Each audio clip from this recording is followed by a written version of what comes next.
Bienvenidos una vez más, muy buenas noches a esto que es Apuntes de Negocios de PwC México, el análisis detrás de la coyuntura. Y pues el día de hoy me acompaña un panel impresionante para platicar acerca de qué es lo que ha sucedido con la reforma energética después de la segunda subasta eléctrica. Me acompaña el día de hoy el socio líder del sector eléctrico de PwC México, Eduardo Reyes. ¿Cómo estás, Eduardo? Muy bien, Juan Carlos. ¿Tú qué tal? Muy bien, muchas gracias. Y también me acompaña Adrián Katsu, CEO de Suma Energía. ¿Cómo estás? Muy bien, muchas gracias. Oigan, pues bueno, vamos a platicar y vamos de lleno al asunto. ¿Qué es lo que sucedió en la subasta, en la segunda subasta eléctrica y qué es lo que viene ahorita? Pues la subasta es un proceso competitivo a través del cual se están comprando grandes volúmenes de energía limpia y me parece que el elemento más relevante son los precios que estamos observando ahora y los volúmenes que se están contratando a través de estos mecanismos, ¿no? México tenía que hacer esto, ¿no? Porque el sector, la CFE era el único en donde residía el sector eléctrico, y ahora con esto que se quiere pasar hacia las energías renovables, era necesario que lo hiciera el sector, ¿no? Sí, yo creo que era necesario. La verdad es que llevábamos un par de años de muchas empresas entrando a México queriendo desarrollar proyectos, pero faltaba un andamiaje, ¿no? Que hiciera bancable los proyectos de largo plazo en un volumen suficientemente grande para generar este momentum y que fuera un catalizador, ¿no? Y yo creo que lo que ha sucedido en la primera y en la segunda subasta es un fiel reflejo de que ya están los primeros andamiajes realizados, el sector privado ha creído en ellos, el sector financiero igual, y a partir de ahí es que se están desarrollando y se está detonando este nuevo mercado, ¿no?, que estamos viendo. Ahora, bien dices, es un mercado nuevo. ¿Cuál es la atracción que tienen empresas tanto externas como nacionales por entrar a él? Por esta segunda subasta, el gobierno espera cerca de 4,000 millones de dólares de inversión a 3 años. Ya se logró, se colocaron, pero a futuro, ¿qué es lo que sigue en este sector? Pues yo creo que es importante reconocer que se está convirtiendo en el principal motor de atracción de capital a nuestro país, ¿no? Si analizas los distintos sectores de la economía, y ahí seguramente Eduardo tiene números más frescos que yo, pero se esperaba a comienzos del sexenio que la reforma tuviera un gran impacto en la dimensión de oil and gas, ¿no?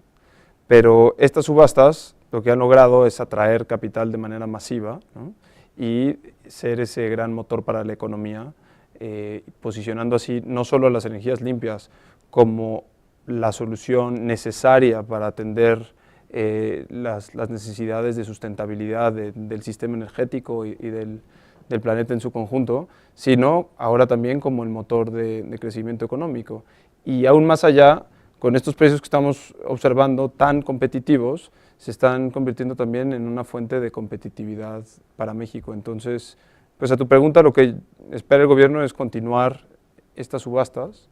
Hay una meta fijada por ley, 35% para el 2024 y luego 50% el 2050. Y esas metas pues ya son vinculantes y este es el mecanismo a través del cual las vamos a satisfacer. Y yo añadiría un elemento que creo que es muy importante, lo que decía Adrián, y no es por comparar sectores, ¿no?, pero muchas veces se hablan de inversiones pues, que van a ser en medio plazo, ¿no?, y cómo se va a detonar derivado de la reforma ciertos elementos, digamos, a medio plazo, ¿no? Yo creo que una de las cosas que tiene el sector eléctrico y sobre todo el sector renovable es que yo hablo de meses, ¿no? Es decir, los proyectos que se ganaron en la primera subasta tienen que estar en 2018 puestos en operación. Estamos hablando que tendrían que estar en 24 meses. O sea, es un tema muy de corto plazo, de que las empresas que ganaron los proyectos, ¿no?, Adrián y varios más, pues ya están trabajando, ¿no?, para desarrollar estos proyectos porque es un tema de meses. Entonces, cuando en vez de estar hablando de que la reforma va a tener beneficios en años o a medio plazo, no, esto es un tema de beneficios en meses, ¿no? Ahora, es inversión lo que está llegando. Hubo problemas en la primera subasta, ¿no?, al momento de llevar a cabo la subasta. En esta segunda, ¿cómo fue el proceso? ¿Por qué atrajo tanta inversión? Yo creo que hay que reconocer que las autoridades se han marcado un programa de reforma en un periodo de tiempo récord, ¿no? Entonces, me parece que Eduardo y yo afirmaríamos, y la gente del lado privado, que hemos encontrado una apertura generalizada para que el sector privado y público coincidan lo que tiene más sentido para que el sector se convierta en un motor de crecimiento y de inversión. Y en ese sentido, cada subasta, digamos, hemos visto 2 ahora, se están haciendo con mayor transparencia, con mayor rigor, y están creciendo, que es lo que esperamos seguir viendo, ¿no? Y en ese sentido, digamos, podemos considerar un gran éxito lo que hemos visto también en cuanto a la diversificación de fuentes de energía que estamos viendo. Un cambio a resaltar, por ejemplo, entre la segunda y la primera subasta, es que en la segunda subasta ya vimos demanda por capacidad, por ejemplo, no solo por energía y por certificados de energías limpias, y vimos también fuentes térmicas participando en ellas, llevando así el crecimiento del sector eléctrico en su conjunto. Yo creo que las oportunidades son enormes, ¿no? Y sobre todo yo creo que si nos enfocamos en el sector nacional, es decir, en los empresarios o en las empresas medianas y grandes en México. Es un sector donde quizá a diferencia de otros, el componente de la aportación del sector nacional puede ser todavía mayor que en otros sectores, en distintos ángulos. Por ejemplo, el uso de tierras, ¿no? En el norte, donde hay una gran cantidad de irradiación solar, el recurso de terrenos es muy amplio, ¿no? Y que muchas veces pues, no está utilizado, ¿no? Cerca del desierto, ahí se pueden desarrollar y se están desarrollando ya proyectos solares. Entonces, para empezar, la gente a nivel local, y no es un tema de que el ingreso se viene a la Ciudad de México, Guadalajara o Monterrey, sino que se queda, o sea, hay una derrama a nivel local a través del uso de los terrenos. Por otra parte, lo que hemos visto mucho en esta segunda subasta y lo continuaremos viendo es mucha interrelación entre grandes inversionistas extranjeros que se acercan a México y gente en México que ya desde hace un par de años empezó a moverse para empezar a desarrollar un proyecto, quizá en una manera local, para luego ese pequeño desarrollo, ¿no? De pequeño, grande, vendérselo a un internacional. Entonces estamos viendo mucha participación de empresas o de emprendedores, yo casi diría locales, buscando áreas de oportunidad donde hay terrenos en buen espacio, donde se acerca a una línea de transmisión. Entonces, desde el punto de vista del inversionista mexicano, en esa parte es fundamental. Y la segunda, que también es un área grande de oportunidades, todo lo que tiene que ver con lo que se llama en el sector eólico el balance of system y en el sector eólico balance of plant y en el solar balance of system, que es todo lo que es adicional a la turbina o a los paneles, ¿no? Y ahí hay una inmensa oportunidad para empresas de construcción y de servicios en México que van a tener que desarrollar y apoyarse los desarrolladores, a desarrollar estos proyectos. Estamos hablando de construcción, de tirar línea, de ingeniería, de procesos, o sea, y ahí evidentemente el componente local se hace fundamental, porque si bien es cierto que hasta hace nada había muy pocos proyectos solares, pero si tú ves más allá del panel y del inversor que hay transformadores, hay cableado, hay construcción, y eso ya se venía haciendo para la CFE o para otros sectores, con lo cual hay muchos subsectores que ya están listos y lo que tienen que ver ahora es esta oportunidad ya concreta y otra vez de verdad de meses, ¿no? Nosotros vamos a un corte y dejamos sobre la mesa la pregunta entonces, ¿qué es lo que sigue ahora hacia adelante después de la subasta y con la reforma energética?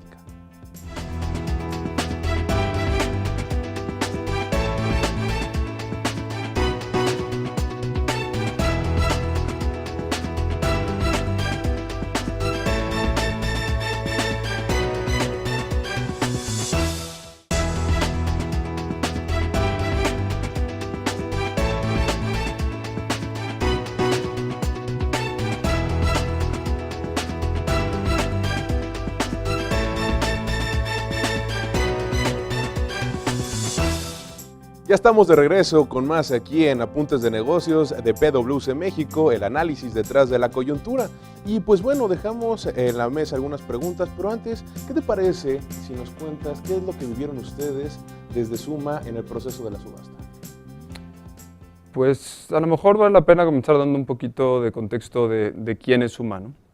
Mencionaba Eduardo hace un momento acerca del contexto de los emprendedores mexicanos. Me parece que es fundamental que tomamos en consideración esa dimensión en general en todos los sectores, ¿no? Porque para que haya un verdadero crecimiento económico en México y para que hayan oportunidades de alto valor añadido, necesitamos crear empresas que residan en México y donde sus equipos directivos vivamos y nazcamos y crezcamos en el país, ¿no?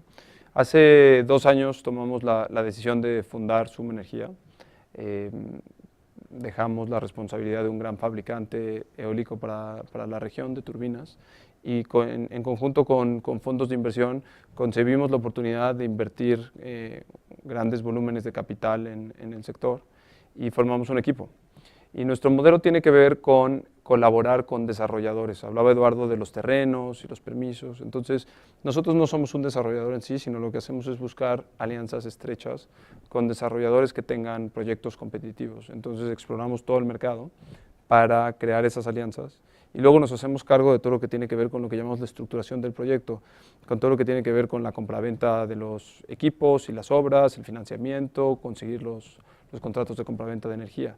Entonces, para nosotros la subasta, para responder a tu pregunta, es, digamos, la culminación de un largo proceso desde evaluar todo el contexto de los proyectos a nivel nacional e identificar cuáles son aquellos que son competitivos, salir al mercado a buscar equipos y servicios, crear un caso de negocio, ¿no?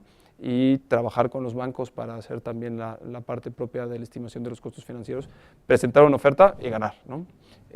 Y fuimos afortunados en esta ocasión. Fue un trabajo tremendamente intenso. La verdad es que la labor que hizo el equipo de Suma Energía fue espectacular y yo estoy tremendamente agradecido con la gente de nuestro equipo, porque prepararte para una subasta que es tan demandante quiere decir que te pasas 3 meses trabajando de media 20 horas al día. Es un entorno que llena de mucha energía porque hay una gran meta por delante, ¿no? Y es una meta muy ambiciosa. Y en ese sentido, pues la subasta nos ha permitido consolidar en México un jugador líder del sector, ¿no? Nos vamos a posicionar ya como uno de los principales jugadores en México, una entidad que es ahora mexicana, a diferencia de antes. Perfecto, y bueno, entonces ahora sí ya, tomando esta experiencia y tomando lo que vemos después de la segunda subasta, ¿cuál es el reto y qué es lo que se tiene que cumplir hacia el futuro?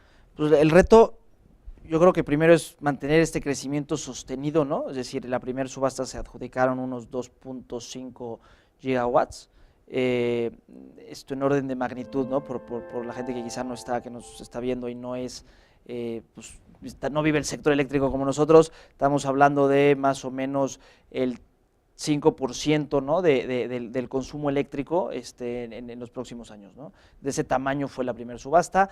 Esta segunda lo estamos incrementando, o sea, se incrementó al casi el 6% del 2019, es decir, el consumo que va a ser mayor en 2019 que hoy en día, o sea, ya estamos hablando de volúmenes muy grandes, pero la meta, ¿no? Que hacía referencia al principio Adrián, es llegar al 35% de energía limpia. Hoy en día estamos, antes de la reforma estamos en 20, entonces hay que saltar del 20 al 35 para el año 2024. Y entonces el primer reto es mantener este dinamismo, ¿no? Y este dinamismo se mantiene primero en continuar el desarrollo de subastas. El secretario en la presentación de la segunda subasta ya anunció que la siguiente se va a anunciar en abril.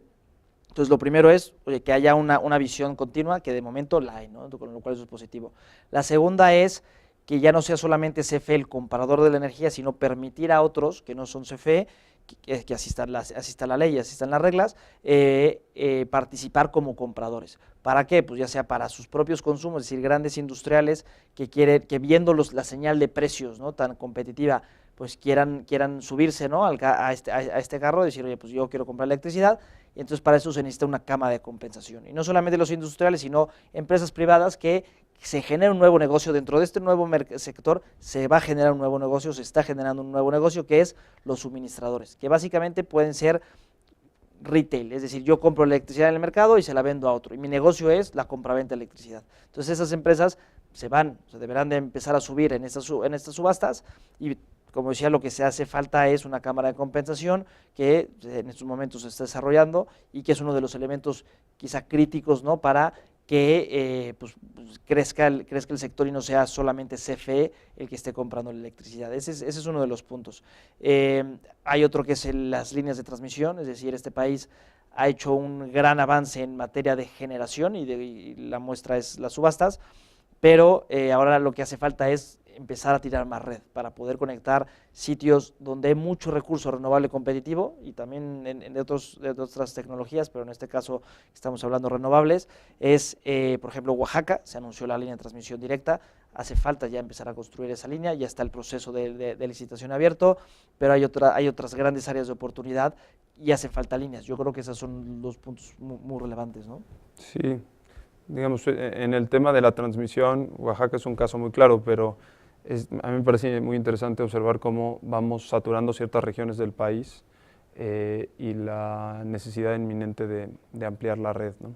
En la primera subasta, el éxito más notable fue en la zona de la península de Yucatán, ¿no? Entonces, la península de Yucatán hoy día tiene una red de evacuación saturada, gracias al éxito de los proyectos de generación, y habrá que atenderse esa expansión a la que hacía mención Eduardo. En la segunda subasta hemos saturado la región noreste del país, ¿no? Principalmente el estado de Tamaulipas. Entonces, ahora tenemos una necesidad de nuevo de expandir la red en esa región.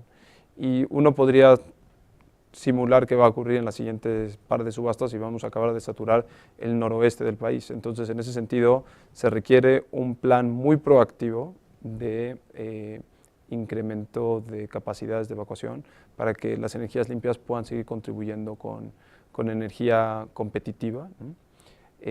Y otro tema que hay que tener en mente es que la obligación de contar con certificados de energías limpias comienza en el año 2018, que lo tenemos pues ya a la vuelta de la esquina, ¿no? En términos de grandes proyectos de inversión y de infraestructuras, pues el 2018 es inmediato. Entonces tenemos que asegurarnos que lo que ocurre en el 2018 es que haya un muy buen resultado. Hay una serie de entidades obligadas que tienen que tener el 5% de su consumo soportado por certificados de energías limpias. Por cada kilovatio hora, por cada 100 kilovatios hora que consuman, van a tener que tener 5 certificados, ¿no? Y eso incluye pues a los consumidores calificados, incluye a el suministro de servicio básico de la CFE, ¿no? E incluye también a los proveedores de energía a través del autoconsumo por fuentes térmicas, ¿no? Solamente quisiera dejar de manera muy breve, puntual, ¿y el consumidor en dónde queda, en qué se ve beneficiado? Pues yo creo que lo decía Adrián al principio, ¿no? Los precios tan competitivos que hay, o sea, para mí, cómo se benefician es los precios que se establecieron tanto en la primera como en la segunda subasta son precios récords de la energía, ¿no? La gente antes pensaba que las renovables eran caras, se ha demostrado fehacientemente que no lo son con estas subastas, y este precio es, digamos, incluso por debajo, ¿no? Incluso en esta segunda subasta sensiblemente por debajo de los precios de las tecnologías convencionales, con lo cual este beneficio va directamente al consumidor y reduciendo el costo de la energía, ¿no? Como país hay muchas áreas de mejora, ¿no? Y no cabe duda que México está lleno de necesidades, pero también es muy rico crear una cultura que celebre los éxitos, ¿no? Y darnos cuenta que los resultados de estas subastas son punta de lanza a nivel mundial, gracias a muchos factores. La riqueza natural de nuestro país es uno de ellos, ¿no?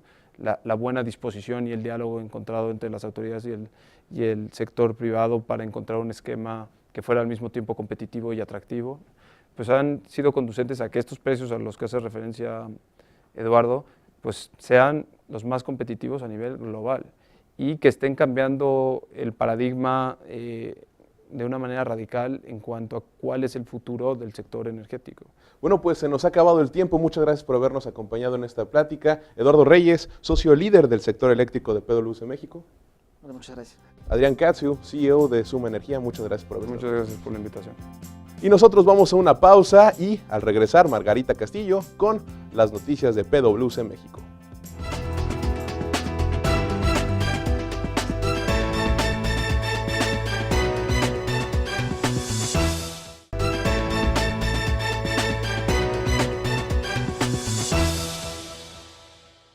Hola, buenas noches. Estas son las noticias de PwC en los negocios.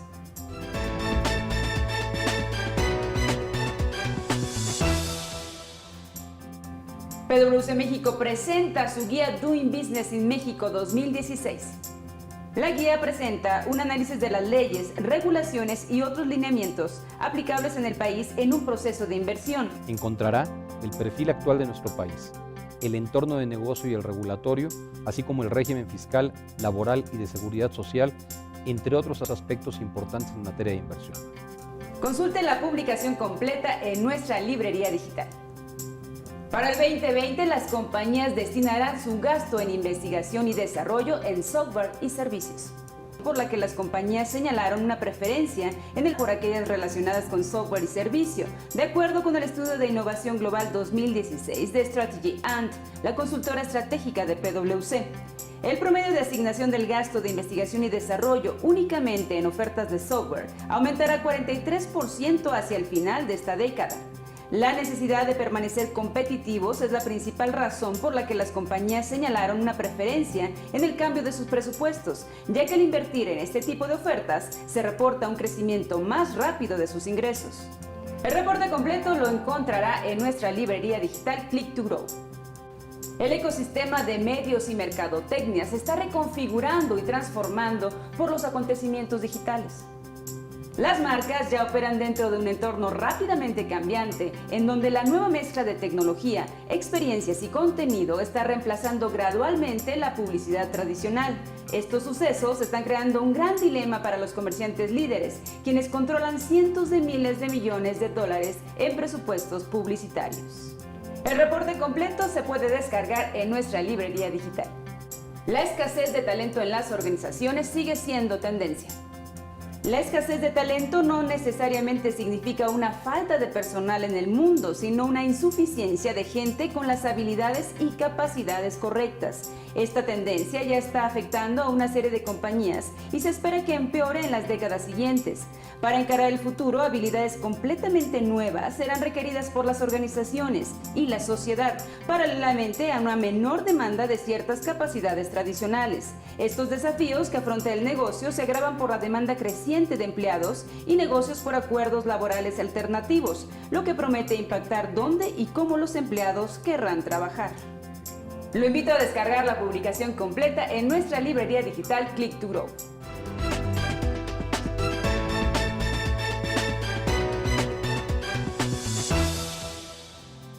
A continuación, nuestros próximos eventos. Tome nota.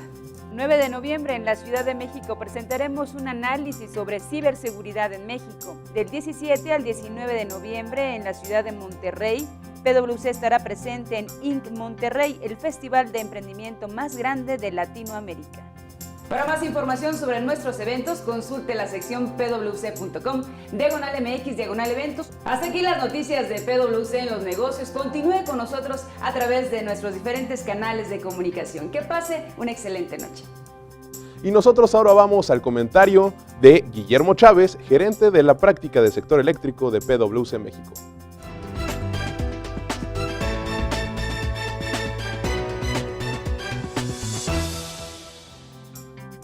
En definitiva, en el sector eléctrico en México vamos viento en popa, o viento en aspa, o sol en panel.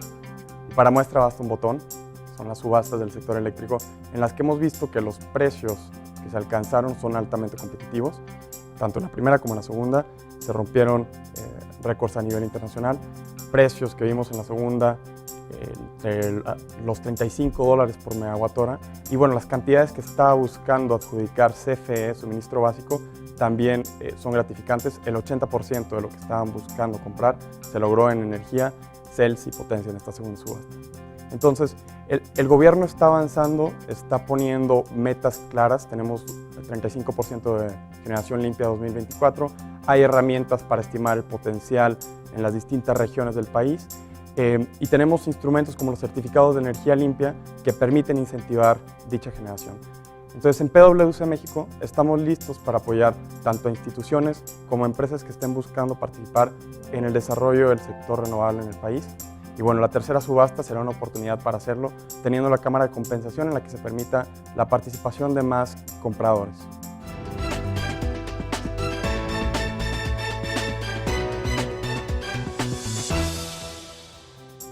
Y así terminamos una emisión más de Apuntes de Negocios de PwC México, el análisis detrás de la coyuntura. Los esperamos dentro de 15 días.